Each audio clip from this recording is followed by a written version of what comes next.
사람이 사람으로 살아가는 데 있어서 그리스도인이 그리스도인답게 살아가는 데 있어 환경은 참으로 중요합니다. 아마도 그 환경은 여러 가지가 있을 것입니다. 정치적 환경, 국가적으로는 또 가정적 환경, 또는 건강, 많은 것에 환경이 있을 것입니다. 그 중에 인간관계 환경은 어떠한가? 사랑하는 성도님들 주변에는 또 성도님들이 교제권을 형성하고 있는 분들 가운데 가만히 생각해 보면 어떤 분들이 있습니까? 그분들 가운데 범사에 영에 속한 사람은 몇 분이나 되십니까? 교회를 다니지만 육신에 속한 분들은 아닌지, 또 교제권을 형성하고 있지만 교회도 은혜도 모르는 가운데 살아가는 육에 속한 사람들은 아닌지 말입니다. 여러분 주변에 신앙의 영향을 주고받는 경우들은 누구인가? 존 버년의 철로역정을 해설하며 하는 설교 19번째입니다.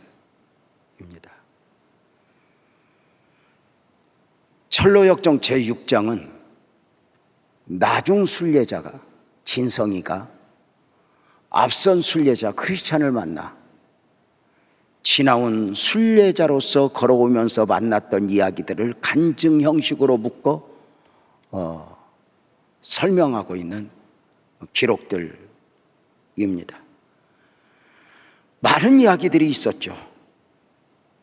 우리가 그동안 영상에서 들었지만 음란 음녀의 유혹을 이긴 이야기, 그리고 옛 아담의 유혹을 이긴 이야기, 그리고 불평불만이라는 이름을 가진 사람의 유혹을 이긴 이야기들은 어쩌면 참으로 큰 간증이었습니다.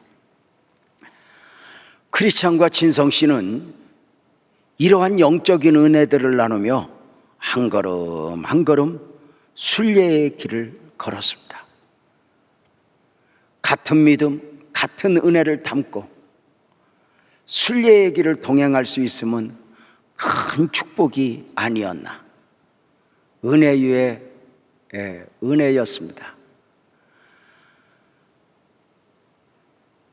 크리스찬과 진성 씨가 함께 순례의 길을 걷고 있는데 저 앞에서 한 사람이, 순례자로서의 한 사람이 걷고 있습니다. 그는 키가 크고 아주 훌륭해 보이는 사람으로서 그의 이름은 수다쟁이라는 사람이었습니다. 그의 이름을 수다쟁이라 했으니 길게 설명하지 않아도 얼른 약간의 부정적 느낌이 있을 것으로 생각을 합니다. 말 그대로 말이 많은 사람입니다. 문제는 말에 비해 행동이 따라주지 않는 사람을 말하는 것입니다. 철로역정의 저자 존 버년은 이제 수다쟁이를 등장시켜서 오늘 우리에게 무엇을 이야기하고 싶은 것인지 그것을 찾아 함께 나누는 것이 오늘 설교의 목적입니다. 그동안 음란 음녀의 유혹을 통해서 또는 옛사람 아담의 유혹을 통해서 불평과 불만의 사람을 만나는 장면을 통해서 우리에게 그리스도인으로서 순례자로서 나는 누구여야 하는가를 되새기게 했다면, 오늘은 수다쟁이를 등장시켜 아주 직설적이죠. 수다쟁이를 등장시켜 복음적 그리스도인으로서 나는 누구여야 하는가 삼가 살피게 했다는 것입니다. 크리스찬과 진성씨 그리고 수다쟁이 이 세 사람은 순례의 길에 동행하면서 대화를 하게 되었습니다. 그런데 대화의 장면이 좀 이상합니다. 세 사람이 함께 동행을 하는데 이 수다쟁이와의 대화에 진성씨는 동참하여 대화를 하지만 크리스찬은 오늘 설교가 마칠 때까지, 이 장면이 맞춰질 때까지 크리스찬은 수다쟁이와 함께하지 않는다는 것입니다. 말 한마디도 섞지 않고 있다는 것입니다. 도대체 왜일까? 크리스찬은 이미 앞선 순례자로서 수다쟁이가 어떤 사람인지 알았기 때문입니다. 잎만 부성한 나무같이 말은 화려하지만 행함에 열매가 없는 수다쟁이를 알았기에 수다쟁이는 도무지 영적으로 도움이 되지 않는 사람이라 멀찍이 거리를 하고 순례의 길을 가고 있는 것입니다. 그러나 수다쟁이의 실체를 알지 못하는 진성씨는 수다쟁이와 대화를 엮어갑니다. 진성씨가 물었습니다. 여보시오, 당신은 어디로 가는 것입니까? 우리가 천성으로 하늘나라로 가고 있는데 당신도 그 길로 가는 길입니까? 네, 그리로 가는 길이지요. 이거 동행자를 만나서 굉장히 반갑군요. 동감이요.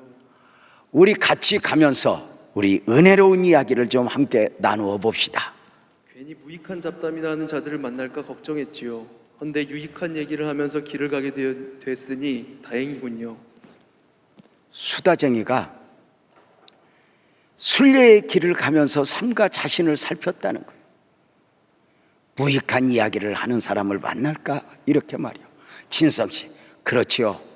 하나님께 관한 이야기는 가장 소중한 것이죠.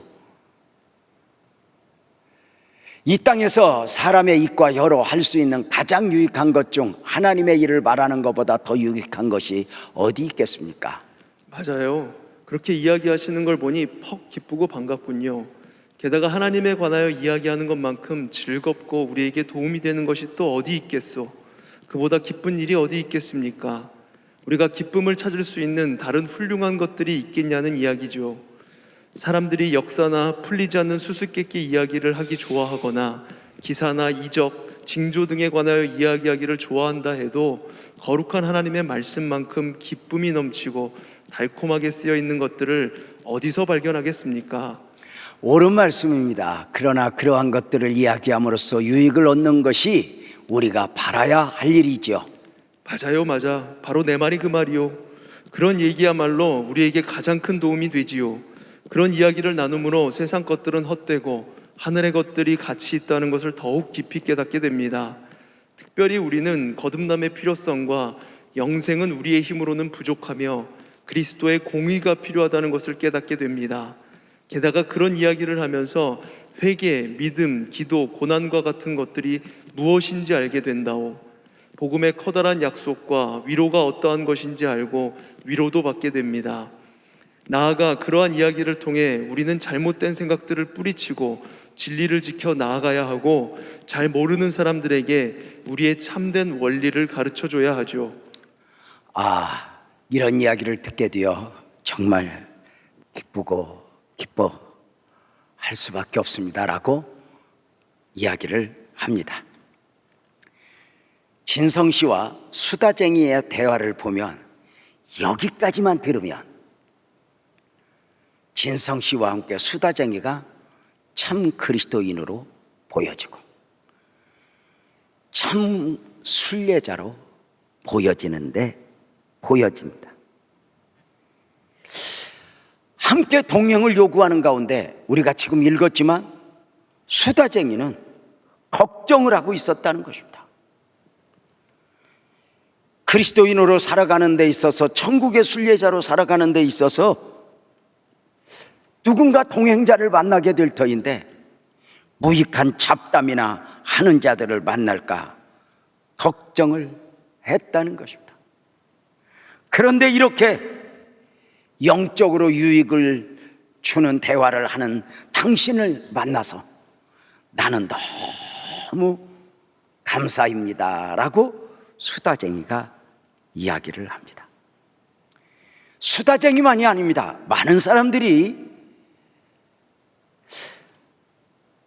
삶에 있어서, 신앙인으로서 순례자로 살아가는 데 있어서 좀 더 귀한 분들, 영적 유익을 주는 사람을 만나기를 원합니다. 행여나 나에게 영적 유익을 주지 않고 나에게 뭔가 무익한 잡담이나 하게 하는 그런 사람을 만날까 늘 염려한다 했는데, 여기서 우리가 생각해야 할 것은 바로 무엇이냐면, 우리가 다른 사람을 만나서 나에게 유익을 주지 않는 경우에 대해서는 염려하면서도 우리가 신앙생활을 하면서 잘못하는 것 중에 하나가 뭐냐면, 내가 누군가에게 그렇게 영적 유익을 주지 못하는 가운데 있는 경우도 있을 수 있다는 거예요. 놀랍게도 수다쟁이가 이 걱정을 하고 있다는 게 우리가 웃기지 않아요? 자기 자신이 많은 사람들에게 영적 유익을 주지 못하는 가운데 있는데, 정작 자기 자신 또한 다른 사람을 만나서 영적 유익을 주지 못하는 경우가 있을까 염려했다는 거예요. 은혜의 이야기보다는 정치, 경제, 사회적 이야기를 하면서 우리 마음을 어둡게 한다는 것, 이것이 안타깝지 않냐는 거예요. 여기에서 철로역정의 저자 존 버녀는 우리 복음적 그리스도인들이 만나서 할 수 있거든 은혜의 이야기, 하나님의 이야기를 나누기를 원하지, 정치 이야기, 어떤 경제 이야기, 사회적 이야기를 하게 되면 이것이 아무리 좋은 마음으로 해도 그 이야기들 가운데는 죄가 묻어 있을 수 있다는 거예요. 사람으로서 우리 자신들에게 최고의 유익을 주는 이야기들은 하나님의 이야기, 은혜를 나누는 것이라 이렇게 말하고 있는 거예요. 사랑하는 성도님들, 우리는 예배 때만이 아니라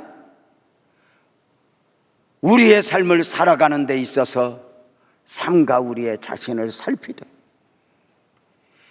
누군가가 나에게 영적인 해악을 끼치고 있지는 않는지도 살펴야 되지만, 나도 내 정치적 주장, 어떤 내 경제적 관점, 이런 것들을 주장하면서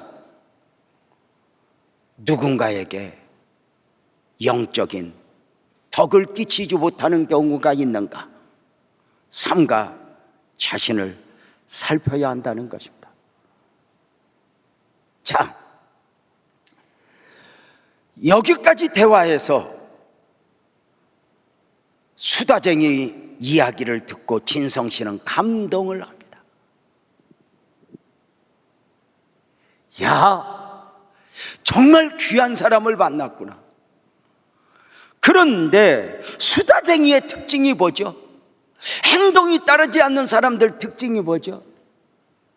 멀리 있는 사람들에게는 인정을 받으면서도 가까이 있는 사람에게는 인정을 받지 못하는 거예요.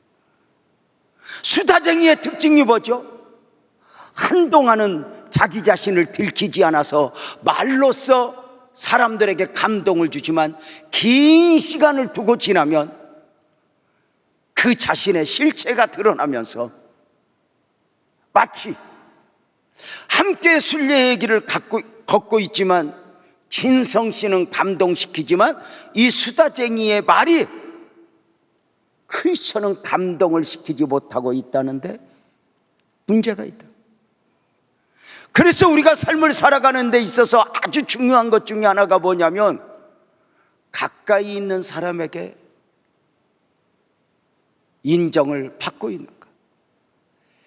긴 시간 동안 나는 인정을 받고 있는가? 아니, 인정이 아니더라도 자기 자신이 하나님 앞에서 정말 신실한 그리스도인으로서 삶을 엮어가고 있는가 살펴야 한다는 것입니다. 자, 이들의 대화가 그럴듯한 가운데 계속되어지는 대화를 보도록 하겠습니다. 진성이가 이야기합니다. 이런 이야기를 듣게 되니까 정말 기쁩니다. 수다쟁이. 그런 대화가 부족하기 때문에 거의 모든 사람들은 영원한 생명을 얻기 위해서 믿음과 그들 영혼에 내리는 은총의 역사가 필요하다는 것을 알지 못합니다. 그러한 사실을 모른 채 사람들은 율법대로만 살아가는데 율법에 의해서는 결코 하늘나라를 얻을 수 없지요. 지금 이 수다쟁이의 말을 통해서 뉘앙스가 약간 이상하다는 것을 느끼지 못합니까? 순간 그 수다쟁이의 말을 통해서 뭔가 조금 이상하다는 느낌이 있습니다. 어떤 면에서냐면 수다쟁이의 말은 노력을 통해서 하늘나라를 얻을 수 있다는 것으로 들려지기 때문입니다.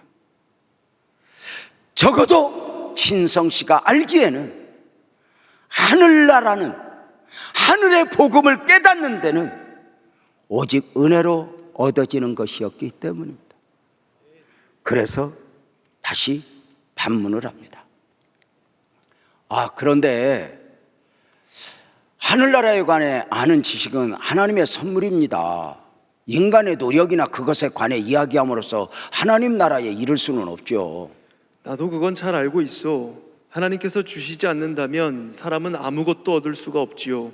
모든 것은 하나님의 은혜로 되는 것이지 사람의 노력으로 되는 게 아니니까요. 나는 이러한 사실을 증명할 수 있는 성경 구절을 100군데라도 얘기해 줄 수 있어. 그러면 이번엔 어떤 이야기를 할까요? 당신이 하고 싶은 얘기라면 무슨 얘기든 좋소. 하늘나라에 관한 이야기나 이 세상에 관한 이야기, 도덕적인 것과 복음적인 것, 거룩한 것과 하나님을 모독하는 것, 지난 일이나 앞으로 올 일, 이방 이야기나 우리 이야기, 좀 더 근본적인 것과 부수적인 것 등등 우리에게 도움이 되는 이야기라면 다 해봅시다. 하늘나라를 노력으로 얻을 수 있다고 말을 했던 수다쟁이는 인간의 노력으로는 하늘나라를 얻을 수 없습니다. 주장하는 진성 씨의 말 앞에서 얼른 동의를 합니다. 그렇다고. 나도 하늘나라를 노력으로 얻을 수 없고 오직 은혜로만 얻을 수 있다는 사실을 말로 하라면 성경 구절을 100군데 이상 될 수 있습니다 라고 말하는. 수다쟁이는 참 신기한 건 신앙을 말로 하고 행동으로 증명을 하지 않기 때문에 이 수다쟁이와 대화를 하면은 순간순간 모면하기 위해서 말을 바꾸어내곤 하는 것입니다. 그리고 수다쟁이의 특징은 바로 무엇이냐면 내가 성경을 얼마나 많이 알고 있는가, 이것을 계속 강조하는데 이제 수다쟁이의 실체가 어떻게 드러나는가? 수다쟁이와 대화를 하던 진성은 뭔가 느낌이 이상한데 무엇인지 잘 모르겠어요. 대화를 하면 진짜 하나님의 은혜는 여기가 감사 있고 뭔가 눈물도 나고 이래야 되는 거 아니에요? 근데 은혜 이야기는 하는 것 같은데 여기가 은혜가 되지 않는 뭔가 이런 것 느낌이 좀 있어야, 마스크는 아무리 쓰고 있어도 목사님 나도 그런 경우가 있어오는 표정이어야 되는데 뭔가 은혜 이야기는 하는 것 같은데 머릿속은 복잡하게 돌아가는 것 같은데, 그래서 이 진성은 수다쟁이를 잠깐 두고 약간 멀찍이서 떨어져 걷고 있는 크리스찬을 향하여 가서 이렇게 이야기를 합니다. 우린 참으로 대단한 친구를 만났습니다. 저 보세요. 저 사람 키도 크죠? 저 사람 이름이 수다쟁이인데요, 저 사람은 정말 훌륭한 순례자 같아요.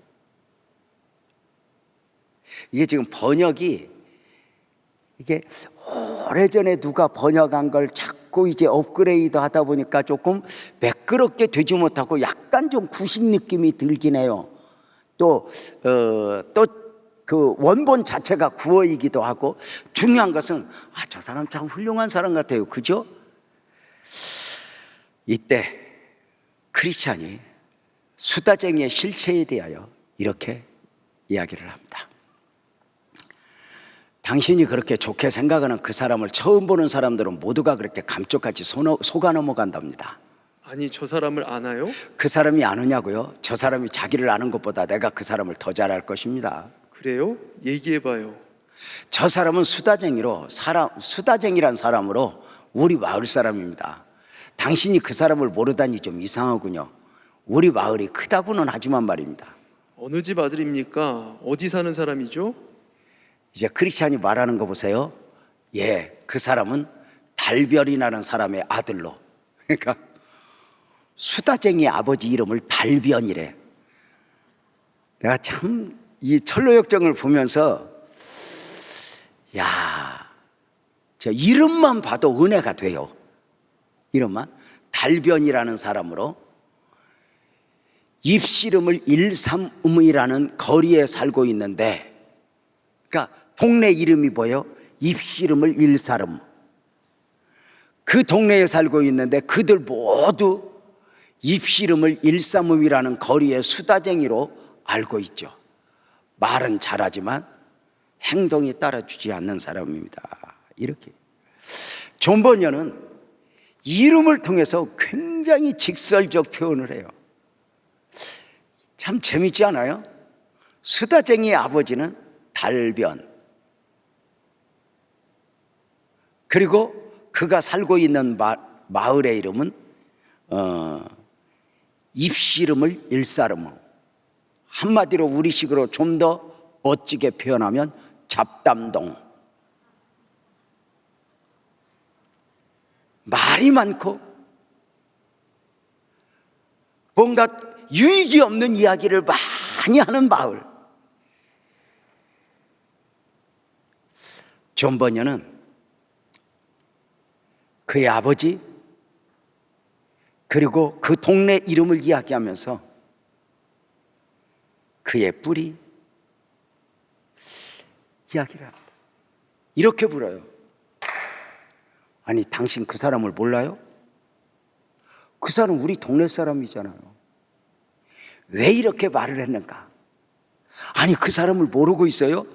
존 버녀는 어떤 의도를 담고 이렇게 모르고 있냐고 우리에게 질문을 했을까? 아마 조금 있다가 여러분들 깜짝 놀랄 이유를 알게 될 것입니다.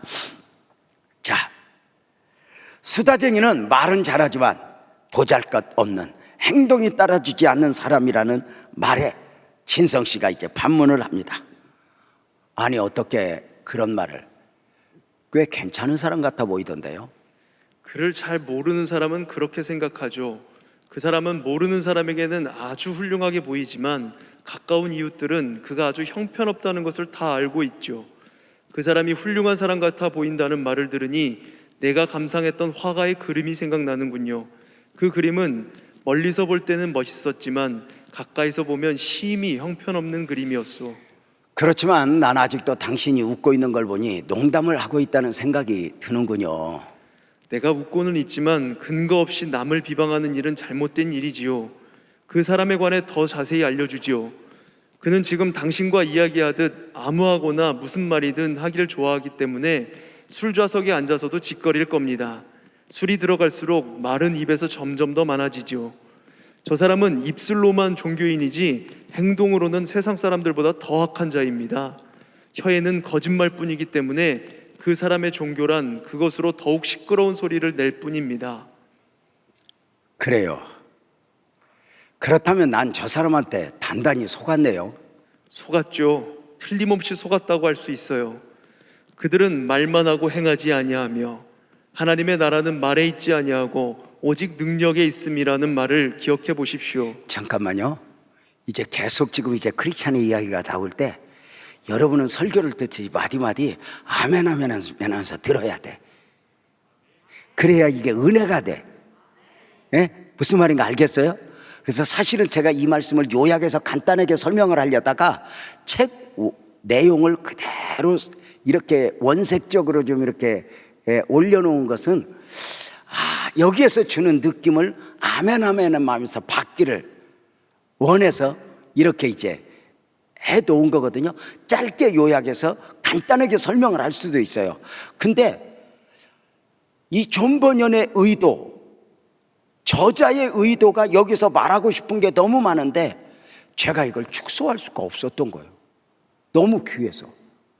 그래서 이제 책 내용을 그대로 읽어드리는 것만큼 아유 우리 목사님 설교 준비 날로 먹었구만. 이 책 그냥 읽어주고 조금 이거 설교 몇 배나 힘들어 이거 지금. 그러니까 여러분들 오늘 은혜가 더 은혜가 되는 마음으로 우리 아멘 하면서 확인합시다. 계속요. 저 사람은 기도나 회개, 믿음, 거듭남에 관해 이야기하지만 말로만 할 뿐 행동으로 보여주지는 않습니다.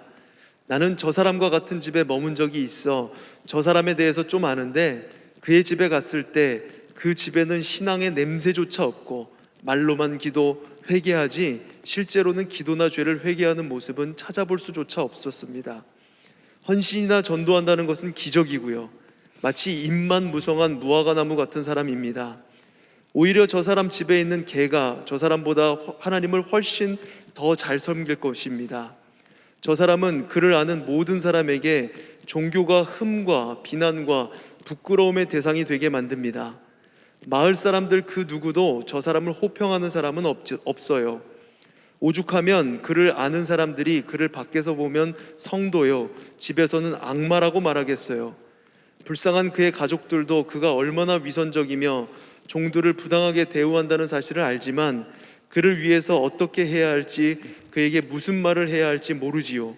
그 사람과 거래를 해본 사람들은 그와 장사하느니 차라리 터키 사람과 거래하는 편이 더 나을 거라고 합니다. 잠깐만요. 조금 터키라는 이야기가 나왔잖아요.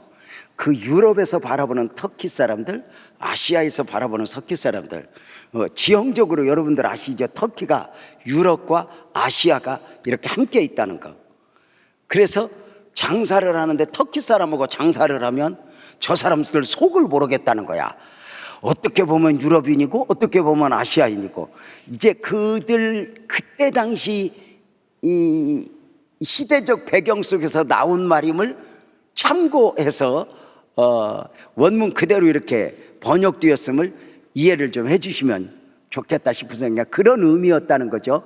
그래서 우리가 좀 누군가를 좀 대화를 하고 이렇게 만날 때 좀 투명해야 돼요. 자꾸 뭔가 말을 꼬고 숨기는 사람은 유익이 될 수가 없는 것 같아요. 자기 자신도 마찬가지지만. 그래서 이런 부분들에 대해서 이런 생각을 이렇게 하게 되고, 나도 말 자체를 자꾸 이렇게 전공법으로 투명하게 이렇게 깨끗하게 하는 버릇을 들여야지 말로써 인정을 받고 말로써 나 자신을 어필하고 이건 아니에요. 중요한 건 하나님의 자녀로서, 하나님의 아들로서, 딸로서 나 자신 누구한테 꾸밀 것 없이 내 모습 이대로 이렇게 걸음을 걷고 삶을 살아가는 것, 누구한테 인정받으려고 헐떡거리면 꾸며야 되잖아요. 그런데 하나님 다 아시죠? 그러면 가면 되는 거거든요. 여러분, 은혜는 깨끗한 것입니다. 맑은 것입니다. 여러분, 주여 나를 거룩하게 하옵소서, 맑게 하옵소서, 이런 소망이 있었으면 좋겠다. 계속요. 이 수다쟁이는 할 수만 있으면 사람들을 속여 현혹시키고 기만하며 사기를 치려고 하죠. 게다가 자식들에게조차 자신을 본받도록 가르치고 있지요. 자식들 중 선한 양심을 소유한 아들이 있으면 그를 천박한 바보라고 부르며 일도 많이 시키지 않는 것은 물론이고 사람들 앞에서까지 그를 바보 취급하기 일쑤죠. 내가 알기로 저 사람은 그런 사악한 생활 방식으로 많은 사람들을 넘어뜨려 쓰러지게 했습니다. 하나님께서 그를 막지 않으시면 점점 더 많은 사람들이 실족할 수도 있을 것입니다. 계속해서 읽었던 바, 강조하는 바가 바로 뭐냐면, 존 버녀는 이 장면을 통해서 말은 빛나게 하지만 행함이 없는 수다쟁이.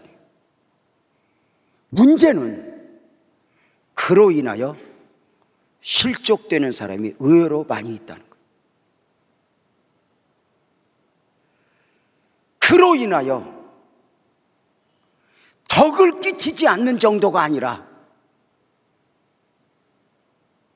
자기 자신은 엄청 잘 믿고 많이 안다고 피력을 하지만 그로 인하여 실족해 되는 이들도 많이 있고, 무엇보다도 교회 밖 이웃에게 덕을 끼치지 않아 교회로 하여금 비방을 듣게 하고 그리스도인들로 하여금 비방을 듣게 하는 경우라 이렇게 강조하고 있는 것이죠. 당시에 존 버녀는 교회를 다니는가? 그러면 당신들은 교회 안에서 신앙생활을 잘 하는 것도 중요하지만 교회 밖에 향한 사회적 책임이 있다는 것을 잊지 말아야 합니다. 이렇게 강조하고 있는 것이죠. 그래서 수다쟁이는 조금 전에 제가 처음에 말씀을 드렸던 것처럼 가까이 있는 사람에게는 멀리 있는 사람에게는 인정을 받지만 정작 가까이 있는 사람에게는 어느 순간 자기를 쫙 들켜버려.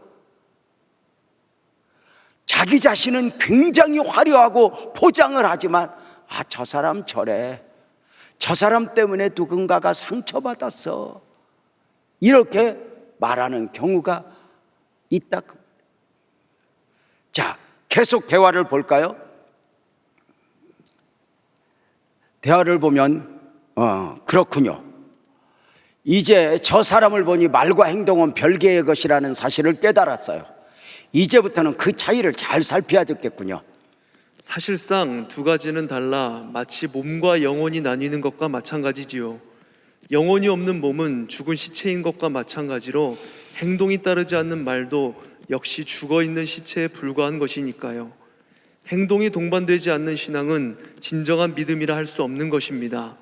하나님 아버지 앞에서 정결하고 더러움이 없는 경건은 곧 고아와 과부를 그 환난 중에 돌보고 또 자기를 지켜 세속에 물들지 아니하는 그것이니라 라고 성경은 말하고 있지요. 그러나 저 수다쟁이는 그것을 모르면서 듣고 말만 훌륭하게 하면 훌륭한 그리스도인이 되는 줄로 알고 있어요. 그것은 결국 자신의 영혼을 속이는 일입니다. 듣는 것은 씨 뿌리는 것에 지나지 않으며 말만으로는 마음과 생활 가운데 참된 열매가 있다는 증거가 되지 못합니다. 그러니 우리들은 심판날에 자기가 행한 대로 심판을 받게 된다는 것을 명심합시다. 심판날에 이르러 심판자는 우리에게 너는 믿었느냐고 묻지 아니하시고 너는 진실로 행하였느냐 아니면 단지 혀로만 믿었느냐고 물으실 것이며 그 행함의 여부에 심판을 받게 될 것입니다. 이 세상 끝날은 추수하는 날에 비유할 수 있습니다. 당신도 알듯이 추수 때가 되면 농부가 관심을 두는 것은 오로지 열매밖에 없지요. 그날의 믿음 없이는 그 누구도 받아들여질 수 없으며 수다쟁이의 달변도 다 소용없다는 것을 알려주기 위해서 이런 말을 하는 것입니다. 철로역정의 저자 존 버녀는 이 수다쟁이를 등장시켜서 야고보서에서 강조하고 있는 행함이 없는 믿음은 죽은 믿음이다, 이것을 말하고 싶었던 것입니다. 중요한 것은 저 수다쟁이의 말이 지금은 통하는 것 같지만 농부의 마지막 결실, 우리 주님 다시 오시는 그날은 그의 말이 얼마나 화려한가가 아니라, 잎이 얼마나 무성한가가 아니라 열매를 구한답니다. 자, 그렇게 하면서 여기에서 강조했던 바가 바로 무엇이냐면, 크리스찬이 강조했던 바가 바로 무엇이냐면, 마지막 때에는 얼마나 무엇을 많이 아느냐가 아니라 행하였느냐, 너는 그리스도인으로서 삶을 살아냈느냐, 이렇게 묻게 될 것이라고 강조하는 것입니다. 계속 진성 씨와의 대화를 보겠습니다. 사실 처음부터 저 사람과 동행하는 것을 그리 좋아한 건 아니지만 이제는 싫어지는군요. 어떻게 하면 저 사람을 떼어내버리죠? 내 말을 잘 듣고 내가 시키는 대로 해보십시오. 하나님께서 저 사람의 마음을 움직여서 돌이키시지 않는 한 저 사람을 떨쳐버리기란 쉽지 않을 거예요. 내가 저 사람을 좀 떨쳐버리고 싶은데 그러면 어떻게 해야 할까요? 저 사람에게 가서 신앙의 힘에 관해 진지한 대화를 나누십시오. 그리고 나서 그가 응해주면 틀림없이 그 사람은 그럴 테니까 말하기 좋아하는 저 사람과 대화하다가 자신의 신앙이 그 사람의 행위와 일치하는지를 분명하게 물어보십시오. 진성은 비로소 수다쟁이의 실체를 알게 되었어요. 그래서 크리스찬에게 물어요. 나도 저 수다쟁이가 싫어요. 이제 내가 저 수다쟁이를 만나지 않고 상대하지 않으려면 어떻게 해야죠? 이렇게 물을 때 쉽지 않을 거예요. 우리 생각에 수다쟁이와 그만 만나고 싶으면 그만 만나고 교제를 끊고 싶으면 끊을 수 있는데, 도대체 존 버녀는 이 크리스찬의 말을 통해서 수다쟁이 그거 완전히 떨쳐버리기 쉽지 않을 것입니다. 왜 그럴까요? 여기에서 아까 제가 존 버녀의 의도를 여기에서 이제 보는 거예요. 바로 무엇이냐면, 여기 좀 보세요. 우리가 지금까지 수다쟁이를 계속해서 이야기를 하면서 수다쟁이의 문제를 이야기할 때 우리는 내 주변에 누가 수다쟁이일까, 예를 들면 A라는 사람일까 B라는 사람일까, 이런 생각을 하면서 우리는 깜짝 놀라는 게 바로 뭐냐면, 이 존 버녀의 의도는 바로 뭐냐면, 수다쟁이가 떨쳐버리기 진짜 힘든 이유가 뭐냐면, 아니라고 아무리 부정을 해도 그 수다쟁이가 내 안에 나일 수 있다는 거예요.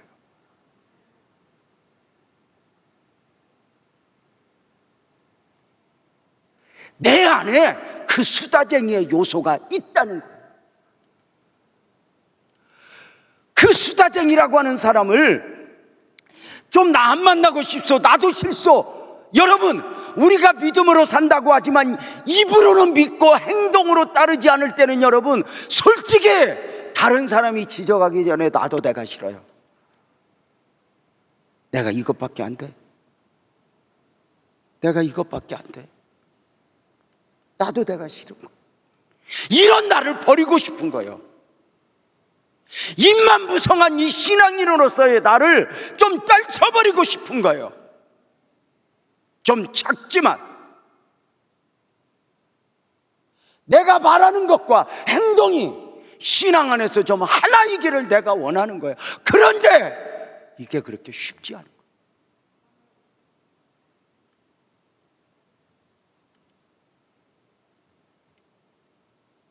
이게 힘들다는 거예요. 그래서 떨쳐버리기가 쉽지 않다.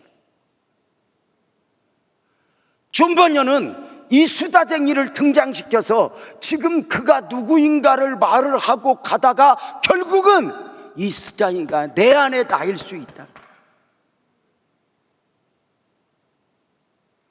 나도 잘못하면 마지막 때에 임만부성한 그리스도인, 임만부성한 목사로서 정작 설교는 많이 하고 믿음으로 살아야 합니다, 기도해야 됩니다 이렇게 말하면서 정작 자기 자신은 기도하지 않는 당시의 목회자, 성교도 지도자들, 그들을 염두에 두고 지금 어쩌면 당시의 설교자들을 수다쟁이로 묘사하고 있는 안타까운 일이죠. 이 설교 준비를 하면서 이것이 책의 내용이지만 내 가슴을 치게 만드는 거예요. 지금까지 수다쟁이를 나열하면서 무엇이 문제인가 말하기는 쉬웠는데 이것이 내 안에 나이다, 진짜 떨쳐버리기 힘들다, 그렇잖아요. 우리가 누구 말하기는 쉽지만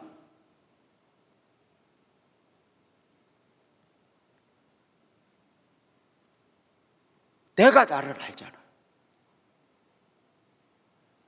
아이고 목사님 대단해요, 아이고 권사님 집사님 대단해요 하지만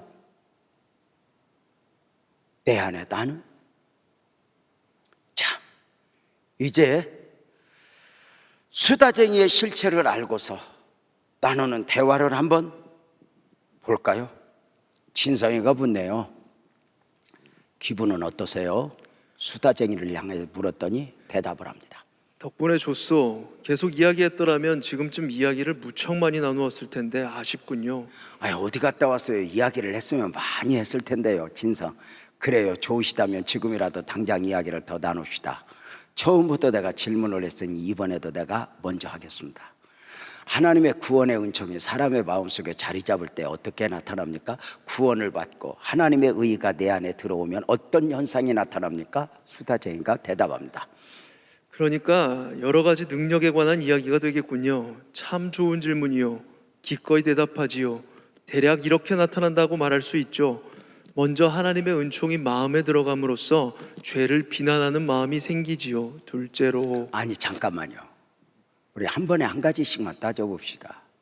나는 하나님의 은총이 우리 영혼으로 하여금 자기 죄를 미워하게 만드는 것으로 나타난다고 이야기하는 편이 나으리라고 생각됩니다. 아니 죄를 비난하는 것과 죄를 미워하는 것에 무슨 차이가 있다는 말이요? 아주 큰 차이가 있습니다. 사람이 죄에 대해 나쁘다고 떠들어댈 수야 있지만 죄를 미워하지 않을 수 있습니다. 죄를 미워하지 않고는 죄를 비난할 수 없습니다. 나는 사람들 앞에서 죄에 대해 나쁘다고 소리치면서도 자신의 마음으로 집에서나 이야기를 나누는 가운데 그 죄를 쉽게 짓는 사람이 많다는 것 이야기를 들었습니다. 요셉의 여주인은 자기가 무척 정숙한 연이었던 것처럼 소리를 고래고래 질렀지만 그러한 행동에도 불구하고 그 여자는 기꺼이 요셉과 부정한 관계를 갖기 원했던 여자였습니다. 어머니가 자기 아이를 무릎에 앉혀놓고 말을 안 듣는 나쁜 계집아라며 호되게 야단을 치다가도 이내 되새 돌아서서 아이를 껴안고 볼에 입 맞춰 주는 식으로 죄를 비난하는 사람들도 있습니다. 한마디로 볼까요? 죄를 너무 가볍게 한다는 거예요.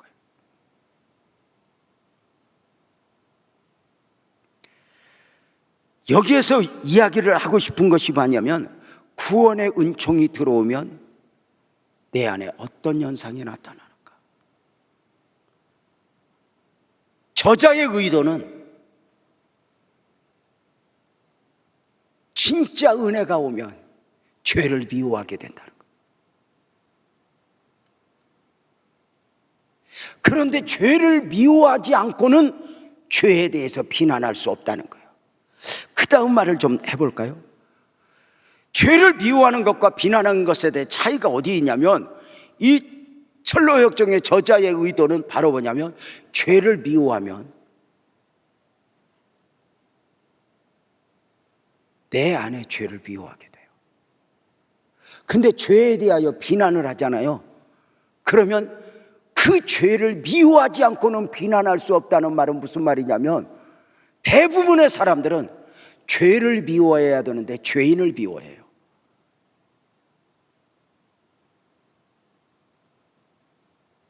죄와 싸워야 하는데 죄인과 싸워요.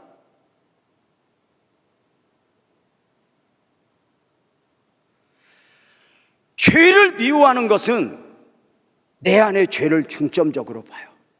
그런데 죄를 비난하는 것은 다른 사람의 죄에 대하여, 특별히 유명인들, 연예인들, 운동선수들 또는 정치인들, 심지어 목사를 비롯한 종교인들을 향한 비난은 극심하죠. 어떻게 목사가 저럴 수 있어? 어떻게 대통령이 저럴 수 있어? 어떻게 국회의원이 저럴 수 있어? 목소리를 높여요. 목소리를. 그런데 여러분 한번 솔직히 물어봅시다.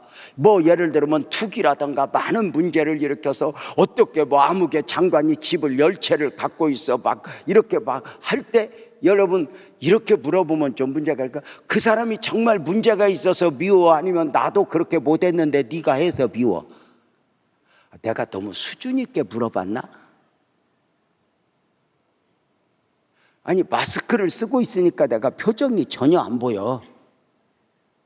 근데 어느 순간 우리는 내 안에서 진짜 복음의 은혜가 오면 다른 사람의 죄를 말하는 것이 아니라 내 죄를 말하고, 진짜 은혜는 내 안의 죄를 크게 보고 중하게 보면서 애통하고 통회하고 하게 돼 있다는 거예요.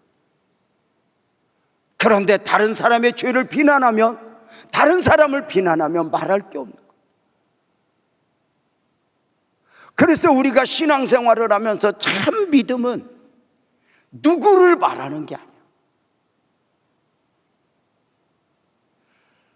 우리는 죄와 싸우되 피 흘리기까지 싸우라, 이 말은 내 죄야. 다른 사람의 죄 가지고 판단하고 정죄하는 게 아니라, 교회 와서 정말 위험한 게 뭐냐면 내 죄를 고백하고 내 죄를 가지고 주님 앞에 나와야 되는데 늘상 누군가의 허물, 누군가의 잘못을 가지고 이야기하면서 상대적으로 자기 의의를 드러내는데 이 사람이 바로 수다쟁이라는 거예요. 그래서 참 신앙은 어느 순간 죄에 대한 어떤 느낌을 갖고 있는가? 늘상 다른 사람의 허물을 이야기하고 다른 사람의 잘못을 비난하고 목소리를 높이는 사람은 함께 수다쟁이가 되어 있다는 거예요. 진짜 복음은 죄인과 싸우지 않는다는 거예요. 죄와 싸우는데 내 안에 죄가 너무 많아서 다른 사람의 죄를 말할 시간이 없는 거예요. 저울로 달아서 네 죄는 크고 내 죄는 작은 게 아니라 바울 사도가 고백했던 것처럼 나는 죄인 중에 괴수요, 이 땅에서 나보다 더 큰 죄인은 없어. 복음이 주는 은혜, 언제나 신앙은 나 자신을 살피게 하는 거죠. 자, 복음이 그렇게 아는 것과 행하는 것이 하나가 되어야 함을 강조하면서 계속되어지는 대화를 볼까요? 자, 수다쟁이 이야기부터. 당신은 억지로 남의 약점을 들춰내기를 좋아하시는 것 같군요. 지금 수다쟁이가 조금 찔리기 시작했어요. 자, 계속요. 진성. 아닙니다. 오해하지 마십시오. 저는 나타나는 것들을 옳은 대로 판단하고 싶은 것뿐입니다. 그런데 사람을 통해 은혜의 역사가 나타나는 증거로 당신이 두 번째 말씀하시려 했던 게 무엇입니까? 복음에서 말하는 진리에 대해 많은 지식을 쌓는 것이죠. 그것은 가장 먼저 나타나는 증거지요. 그렇지만 먼저든 나중이든 그것 또한 잘못되었습니다. 지식으로 말하면 곧 복음 진리에 관해 많은 지식을 가지고 있다 하더라도 마음속에 은혜의 역사가 없을 수도 있지요. 따라서 하나님의 자녀가 되지 못할 수도 있다는 거지요. 그리스도께서 제자들에게 너희가 이 모든 것을 다 알았느냐고 물어보셨을 때 제자들이 예 하고 대답하자 그분께서는 다시 너희가 그것을 행하면 복이 있도다 하고 말씀하셨습니다. 그리스도께서는 제자들이 아는 것에 복이 있지 아니하고 행하는 것에 복이 있다고 하셨습니다. 주인의 뜻을 알고도 행하지 않느니라는 말씀처럼 행동이 따르지 않는 신앙을 일종의 지식으로만 믿을 수 있기 때문이죠. 천사처럼 진리에 대해 그 누구보다 많이 알고도 그리스도인이 아닐 수 있다는 말입니다. 그러므로 말씀의 진리에 관해 많이 안다고 해서 그리스도인이라는 증거가 될 수는 없다는 말입니다. 사실 안다는 것은 말하기 좋아하는 사람이나 잘난 체하기 좋아하는 사람을 기쁘게 하는 것이지요. 그렇다고 지식이 없는 마음이 선할 수 있다는 이야기는 아닙니다. 사실 지식이 없는 마음은 쓸모가 없지요. 그러므로 지식에는 두 가지가 있습니다. 하나는 단순히 사색으로 끝나는 지식이고 또 다른 하나는 믿음과 사랑의 은혜가 뒤따라 사람이 마음으로부터 하나님의 뜻에 합당하게 행하도록 이끌어주는 지식이지요. 첫 번째 것은 말하기 좋아하는 사람을 만족시키는 지식입니다. 그러나 두 번째 지식이 없다면 그리스도인은 만족을 느낄 수 없습니다. 나로 하여금 깨닫게 하여 주소서. 내가 주의 법을 준행하며 전심으로 지키리이다 하고 성경은 말하고 있습니다. 중요한 것은 얼마나 많이 알고 있느냐보다 너는 얼마나 행해야 되냐. 오늘 지금 이 단락에서 강조하고 싶은 것은 바로 무엇이냐면 그 사람이 복음에 대해서 많이 알고 있어도 설명을 아무리 잘해도 은혜가 없을 수 있다는 거예요. 한마디로 말하면 다른 사람에게 은혜를 끼쳐도 목사가 설교를 아무리 잘해도 진리에 대하여 선포한다 할지라도 행함이 동반되지 않으면 자기에게 유익이 없다는 거예요.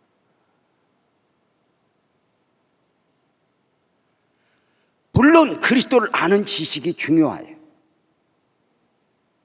그리고 그리스도를 아는 지식이 우리에게 주는 은혜는 너무도 크고 성경 안에 있는 진리를 하나씩 발견하며 깨달아갈 때는 감동이죠. 저 자신도 마찬가지예요. 말씀을 묵상하다가 또 설교 준비를 하다가 때로는 숨겨진 진리가 보여질 때는 앉아있다가 그만 나도 모르게 벌떡 일어나서 이렇게 왔다 갔다 오며 춤을 추듯 감사해요 하나님, 감사해요 하나님 할 때가 있는데 그렇게 좋아하고 말면 안 된다는 거예요.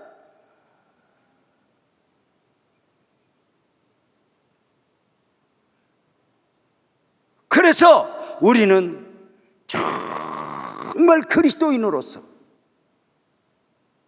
복음적 그리스도인으로서 자기 자신을 위하여 다른 사람에게 덕을 끼치기 위하여 내가 믿는 만큼 아멘, 내가 믿는 만큼 내가 아는 만큼 내 행함이 동반될 때 이것이 축복이요 은혜일 수 있다고 강조하는 거예요.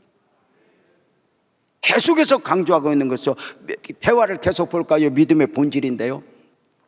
수다쟁이가 없습니다. 당신은 또다시 나의 흉만 잡으려 드는군요. 그냥 예를 들면 이야기하는데 지금 수다쟁이가 괜히 찔리는 거예요. 지금 그건 전혀 덕스럽지 못한 거예요. 네, 그러면 하나님의 은총이 마음속에 있다는 것을 나타내는 또 다른 증거는 무엇인가요? 당신과 나는 의견이 다르니 관둡시다. 당신과는 대화가 안 통하니까.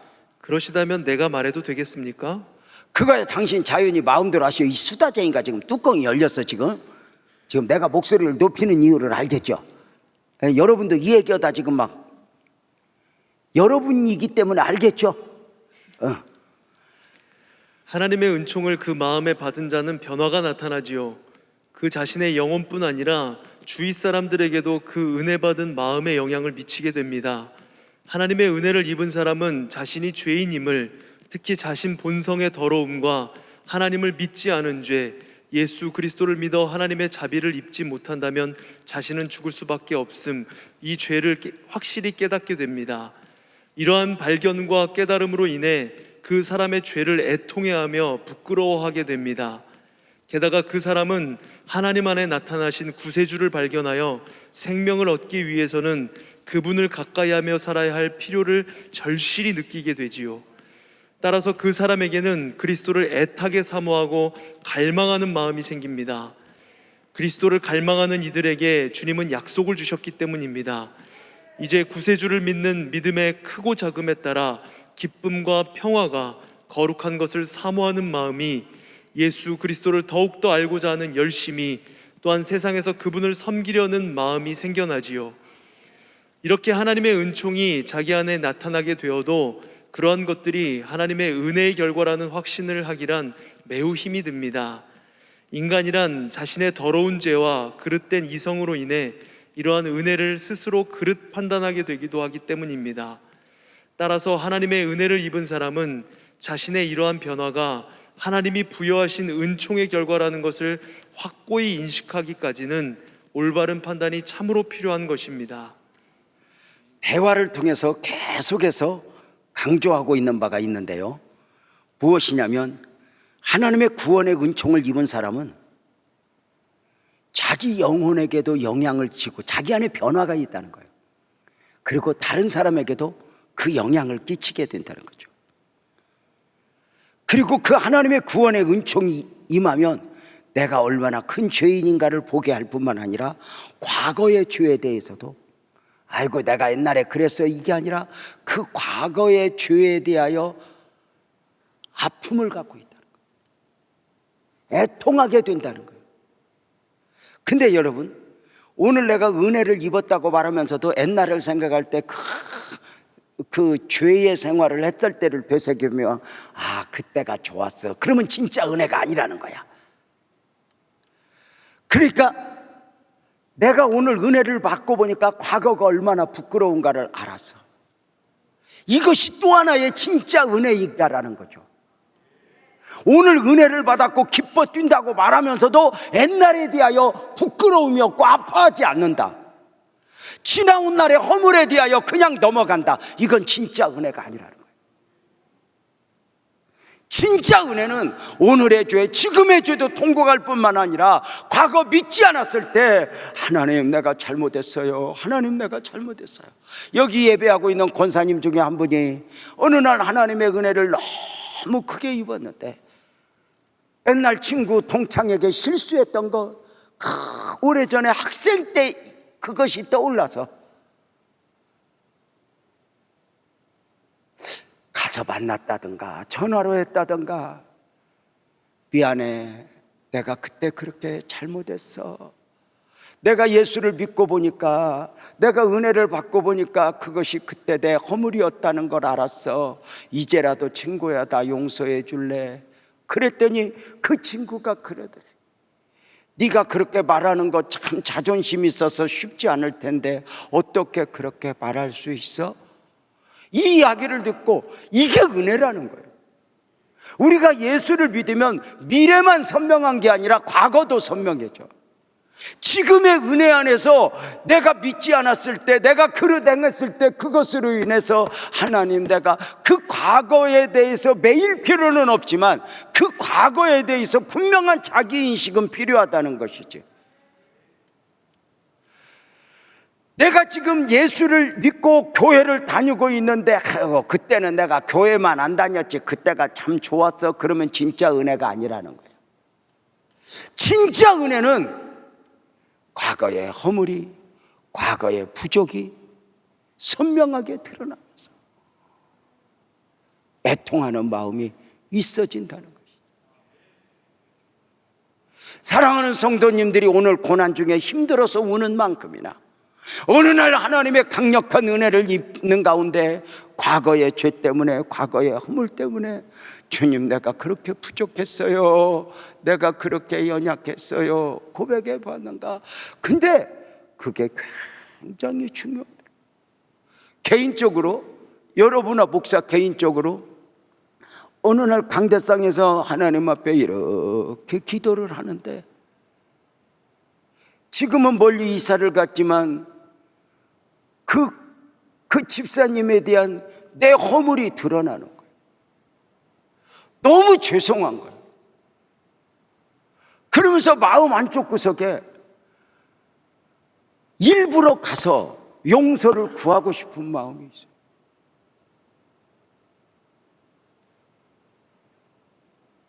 그래서 그 지방에까지 가서 집사님, 내가 미안해. 그렇게 한 번 하고 왔는데 여기가 은혜가 안 되는 거예요. 왜냐하면 마음으로 한 게 아니라 하나님이 시켜서 한 거예요. 이게 깊은 의미를 알란가 몰라. 두 번째 갔다 왔어. 근데도 뭔가 한 것 같긴 한데 은혜가 안 돼. 왜냐하면 숙제하듯 한 거야. 나 했어요 하나님, 나 했어요 하나님, 이렇게. 근데 하나님이 세 번째까지 보내더라고. 진짜 세 번째 갔을 때는 함께 끌어안고 울었어. 목사님, 내가 잘못했어. 아니야 목사님, 목사님 아니야 집사님, 한번 울었어. 근데 거기에서 제가 누리는 은혜는 너무 자유였고 행복이었다.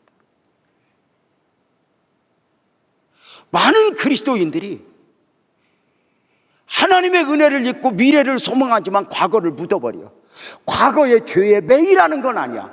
분명한 것은 그때 내 허물이, 그때 내 잘못이 얼마나 큰 죄였던가, 어리석음이었던가에 대한 분명한 자기인식이 있어야 한다는 거죠. 그래, 그것이 있어야 지금의 은혜가 큰 거지. 지금의 은혜가 귀한 거지.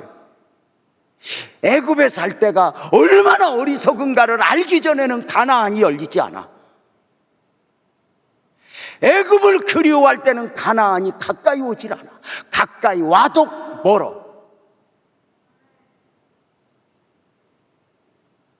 여러분 어떠세요? 구원의 은혜를 입으면 거룩을 사모하고 하나님의 은총에 어울리는 나 자신이 된다는 거예요. 이런 진성 씨의 진솔한 이야기 앞에 수다쟁이는 그의 충고를 받지 않아요. 수다쟁이, 말만 하는 사람들의 특징이 바로 뭐냐면 다른 사람의 충고를 잘 받지 않는다. 말씀을 들을 때도 말씀 앞에서 지적을 하게 되면 저 목사님 생각은 내 생각하고 달라, 이렇게 받아버린다는 거야. 일단 선포되어는 말씀을 아멘으로 받아야 되는데 앉아서 판단하는 거야. 우리 목사님 오늘은 저렇게 설교하네, 내 생각하고는 달라, 이렇게 말한다는 거예요.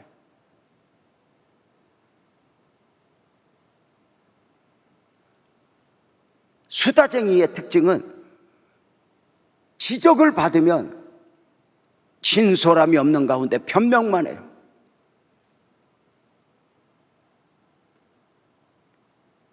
그리고 그 수다쟁이가 자기를 들킬만 하면 떠나갈 때 언제나 자기 문제라고 하지 않아요. 너희들 때문에, 너 때문에.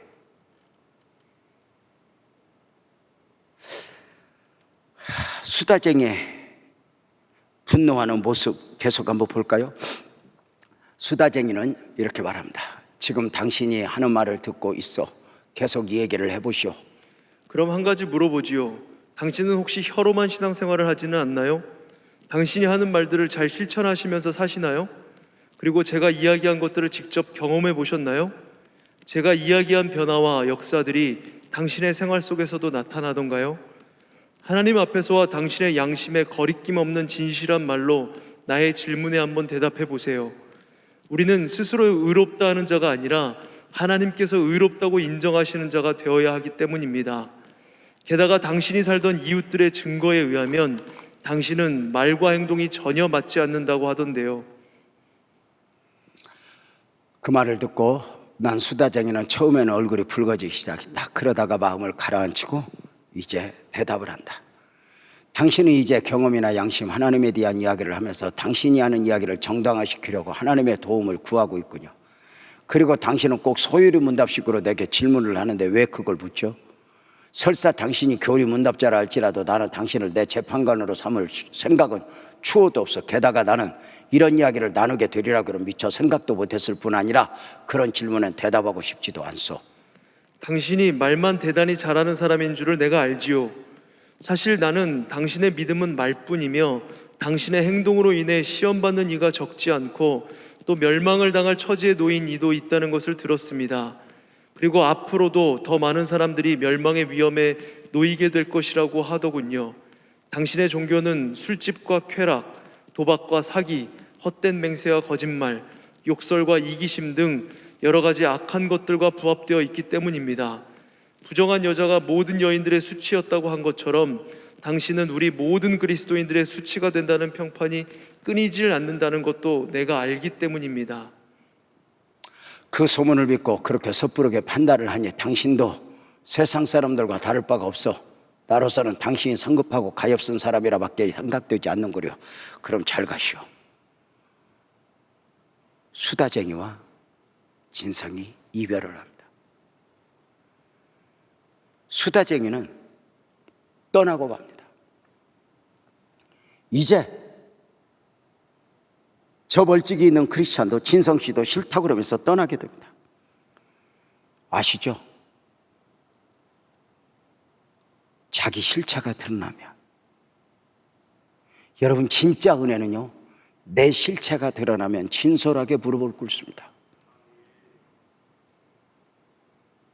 진짜 하나님 앞에서 내 실체가 드러나면, 하나님 나는 부족해요, 내가 연약해요, 내가 잘못했어요. 그런데 하나님 앞에서가 아니라 사람 앞에서 늘 포장하기를 기뻐하는 사람은 실체가 드러나면 떠나버려요. 내가 떠나면 되지 뭐. 너 같은 사람 내가 못 만날 줄 알아? 나는 다른 사람 가서도 만나. 그런데 우선은 가서 인정받아. 이게 굉장히 무서운 거잖아요. 여러분 아세요? 우리 교회가 이동성전에서 이 건축을 하고 이곳에 와서 이사하는 동안 몇 가지 고비를 넘겨야 하는 것 중에 하나가, 진짜 대단했던 게, 젊은 집사 대회가 와서 기도를 하면 한 2시간씩 막 부르짖어 기도를 하는 거. 그리고 기도하는데도 폼도 나고 얼굴도 잘생겼어. 강남 스타일로.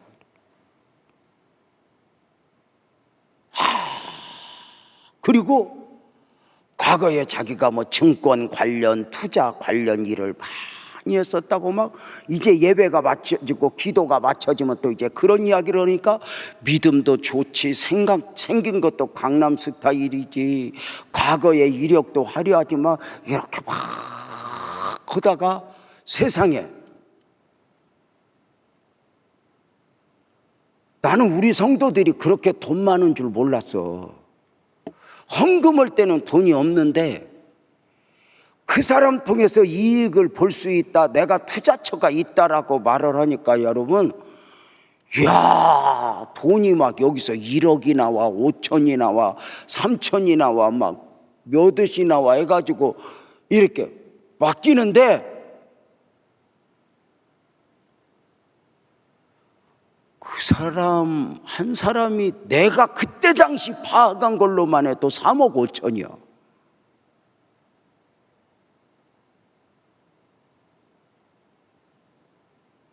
여기 물린 사람이 있었나 여기? 여러분 봐봐. 그리고 그런 과정 중에도 그분은 그렇게 기도를 해. 우리 아내와 나도 꼼빡 속았어. 중요한 건 우리 교회를 떠나서도 믿음이 계속 좋아. 못 알아들어? 자기가 자기를 속이고 자기도 자기를 모르고.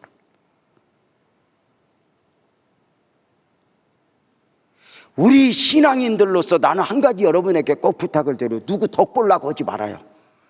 덕은 딱 하나님 덕만 보세요. 나머지는 아무리 가난하고 힘들어도 덕 보려고 하지 말고 도와주세요. 도우려고 해야 복을 받아요. 아멘? 사업을 해야 한다는 명분 아래 내가 어떻게 하면 내가 이렇게 함께 이득을 보자, 누구 도움 받으려고 하지 말아요. 아멘에 비하여 나를 도울 분은 하나님밖에 없다. 이래야 내가 살아요. 이래야 은혜고. 예수 믿는 사람이 가난해서 부자가 되는 것도 은혜이지만 가난한데 가난하지 않은 것처럼, 배우지 못했지만 배운 사람처럼 나 자신을 지켜가는 것이 얼마나 축복이에요. 기도를 하면서도 하나님 앞에 해야 되는데 행여 마음 10분의 1이라도 다른 사람이 보는 데서 내가 얼마나 믿음이 좋은가 이렇게 하는 것 자체가 얼마나 불쌍하고 그래요. 자기 자신은 행복하겠어요, 그게? 그런데 자기를 들키면 떠나요. 떠나면서도 자기 문제라고 말하지 않아요. 우리 예수 믿는 사람은 다른 사람의 허물이 10개고 내가 하나라도 나를 이야기해야 은혜예요. 내가 부족했어요. 내가 연약했어요. 우연찮게 끝에 이 부분에 강조했네요. 여러분, 사람이요 정말 마음속에 음란을 가지고도 부끄러운 줄 몰라요.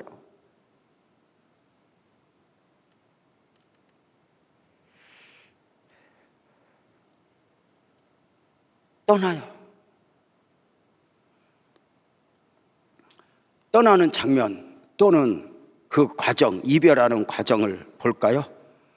그 이별하고 나서 이제 크리스찬의 이야기가, 내가 뭐라고 그랬어요? 진성이한테 그러죠. 당신의 의견과 그 사람의 탐욕은 일치할 수 없었죠. 결국 그 수다쟁이라는 사람은 자신의 생활을 바꾸려고 하기보다는 당신과의 동행을 거부하고 떠났거든요. 내 말 그대로 그 사람은 떠났으니 내버려 둡시다. 그 사람만 손해니까요. 이제 어떻게 그를 멀리할까 고민하지 않아도 되겠어. 그렇지 않았더라면 그 사람은 계속 얘기했을 것이요. 오히려 다행이에요. 우리 함께 갔더라면 그는 우리에게 오점이 되었을 수도 있었을 것입니다. 사도들도 말했죠. 경건의 모양은 있으나 경건의 능력을 부인하는 자에게서 돌아서라고 말이요. 제가 저 사람과 말한 것이 정말 잘했구나 생각돼요. 언젠가 그가 오늘 일을 생각한다면 그의 생활을 돌이킬지 모르니까요. 내가 그토록 알아듣기 쉽게 말해 주었으니 그 사람이 멸망한다 하더라도 내겐 책임이 없는 것 아니겠습니까? 그 사람에게 당신이 그렇게 분명히 말한 것은 잘한 일이요. 오늘날 교회에서 말만 앞세우고 행하지 않는 자들이 너무 많은 것 같아요. 그래서 기독교가 사회로부터 욕을 먹고 또 참 그리스도인들까지도 좌절하게 만드는 경우가 있는 것이 아닐까요? 그런 자들에게는 명백하고 진실된 기독교를 가르쳐 주는 것이 좋다고 생각합니다. 지금처럼 말입니다.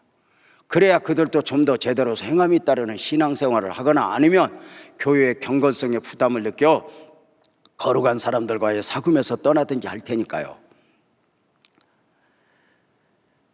존 버녀는 이제 수다쟁이와의 대화를 마무리하게 하고 이 수다쟁이를 통해서 우리에게 전하고자 하시는 메시지를 우리는 오늘 저녁에 함께 나눴어요. 이 철로역정을 해설하며 설교를 하는 동안 처음에는 굉장히 좋았어요. 왜냐하면 그들의 이야기로 봤는데 어느 순간부터 무거워지는 거예요. 내 이야기인 거예요. 존 버녀는 내 안에 나를 말하는 거예요.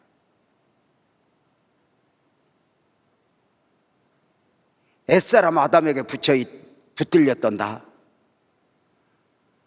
불평과 불만에게 붙들렸던 나, 그리고 수다쟁이가 정말 떨어뜨리기 힘든 이유 중에 하나가 그게 내 안에 나일 수 있습니까? 우리도 잘못하면 입만무성한 그리스도인이 될 수 있다는 것이니까. 하나님이 정말 원하시는 것은 나의 믿음과 더불어 믿음에 걸 만큼 그리스도인답게 삶을 살아내는 것인데, 중요한 건 나를 사람에게 인정받으려고 포장할 필요는 없다는 거예요. 내 모습 이대로. 오늘 계속된 진리, 계속된 말씀이 오늘 우리에게 주는 메시지는 너무 다양해서 사실은 설교를 주일날이나 하면은 아주 폭이 좁아요. 근데 이 철로역정의 폭은 너무 넓은 거예요. 그렇지만 그 하나하나 은혜를 그냥 지나칠 수가 없어요. 아마도 이 수다쟁이를 등장시키면서 철로역정의 저자 존 버녀는 야고보서를 생각하면서 그 감각을 가지고 행함이 없는 믿음은 죽은 믿음이라. 중요한 건 구원을 받기 위해서 행하라는 것이 아니라 구원받은 자로서 행하라는 거죠. 복을 끼치라는 거예요. 구원을 받기 위해서가 아니라 너가 구원받은 자야. 그러면서 강조하고 있는 거예요. 삶이 없는 기독교는 기독교가 아니죠. 그래서 기독교를 신앙생활이라고 그러잖아요. 그래서 기독교의 영성은 수도원의 영성이 아니라 삶의 영성이라고 하잖아요. 삶이 없는 기독교는 기독교가 아니다. 그럼 우리 주변에 아담의 유혹, 음란, 음녀의 유혹, 불망, 불평과의 싸움, 수다쟁이와 씨름 가운데 나는 복음적 그리스도인으로서 누구여야 하는가? 오늘 긴 시간 동안 함께 나눴던 이 메시지 가운데 여러분에게 가장 중심에 온 것은 뭐예요? 제 개인적으로는 물론 행함이 없는 믿음은 죽은 믿음이다. 우리가 믿는 만큼 입으로 목사로서 설교한 만큼 너는 살고 있느냐, 이런 것들을 우리에게 이렇게 많은 것들 되새기지만 중요한 건 수다쟁이가 누구가 아니라 내가 될 수 있다. 여러분, 의외로 말 많은 사람들 특징이요, 자기는 말을 많이 않는데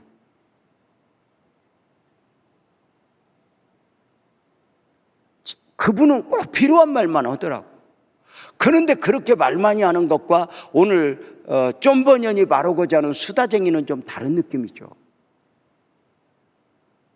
근데 이 말씀이 저는 굉장히 준비를 하면서나 이렇게 오늘 설교를 하면서 마음속에 와닿는 건, 내가 예수를 믿어서 미래가 선명해야 하는 만큼 과거도 선명해야 한다.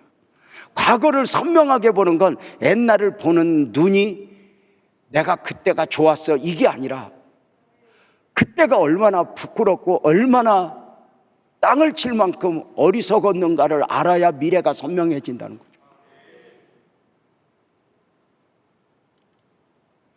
이스라엘 백성들이 애굽에 대하여 머리를 흔들고 싫어해야 가나안이 열려요. 근데 애굽에 대한 미련을 갖고 있으면 가나안이 오질 않아요. 그래서 이런 말씀을 종종 드리잖아요. 이스라엘 백성들이 애굽을 나오는 데는 하루 만에 나왔지만 그 마음에서 애굽을 없애는 데는 40년이 걸렸다고.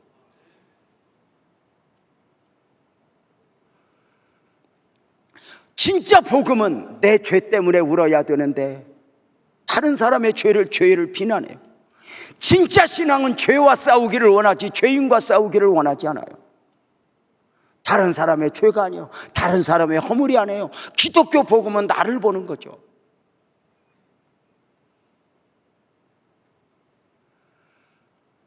그래서 우리가 얼마나 우리가 복음 안에서 보면 과거가 선명한 거예요.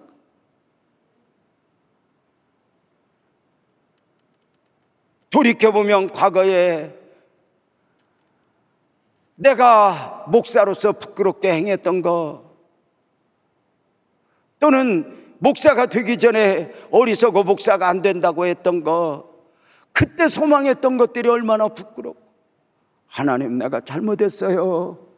그거에 대하여 매일 필요는 없지만 그거에 대하여 선명한 자기인식이 있어야 그 은혜는 그걸 인식하게 하고 미래를 거룩한 나라, 제사장 나라, 거룩한 백성으로 달려가게 하는 것 아닐까.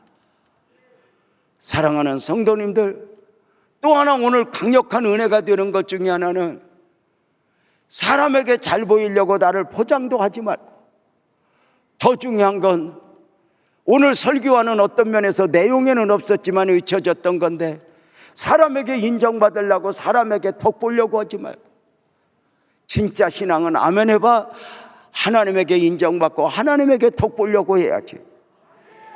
나를 도울 분은 아멘 해봐요 하나님밖에 없어. 사람에게 아니야. 우리는 사람을 섬기는 사람이지 사람을 이용하는 사람이 아니야. 여러분, 누군가 대화를 하다가 나를 이용하려고 하는 사람은 상대하지 마. 아무리 말을 포장을 그럴듯하게 해도 내가 당신 돈을 벌어주겠어, 이런 데 은혜가 있어, 포장을 해도 나를 이용하는 사람은 말하지 마. 오늘 또 나를 도울 분은 하나님이요, 그 하나님의 은혜가 있으니 하나님, 오늘 나로 하여금 그 은혜 위에 은혜를 더하사 그 과거가 얼마나, 저는 일본의 가장 큰 문제가 뭐냐면 과거를 자꾸 꾸며요. 아니, 일본이 우리나라에 잘못했으면 잘못한 거고 그러잖아요. 동남아시아에 잘못했고, 근데 그걸 돈으로 꾸미다가 꾸미고 감추고 하다가 힘 있을 때는 감추더니 요새는 조금 일본이 늙어갖고 힘 빠지니까 감추지도 못하고. 과거가 투명하지 않으면 미래도 투명하지 않아요.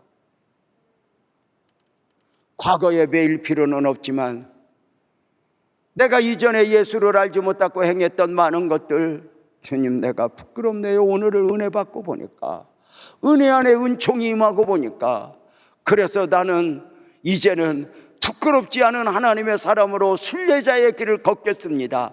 고백하며 달려가게 하는 것이 바로 오늘 의도가 아닌가. 저는 오늘 설교하면서 은혜를 많이 받았는데, 오늘 예배당에서 성도하는 성도님, 말씀을 들었던 성도님들은 은혜가 됐는지, 영상 앞에서 예배하고 계신 성도님들은 은혜가 됐는지, 아자, 우리 믿음으로 승리합시다. 더 크게 아멘 합시다. 여러분은 하나님의 기대입니다. 그리고 더 중요한 건 하나님의 기대이니 나도 나를 향하여 포기하지 말고 나는 그리스도인답게 살리라 기대하며 또 한번 달려갈 수 있는 복된 은혜가 넘치기를 주님의 이름으로 축복합니다. 우리 모두 자리에서 일어나서 찬송합시다.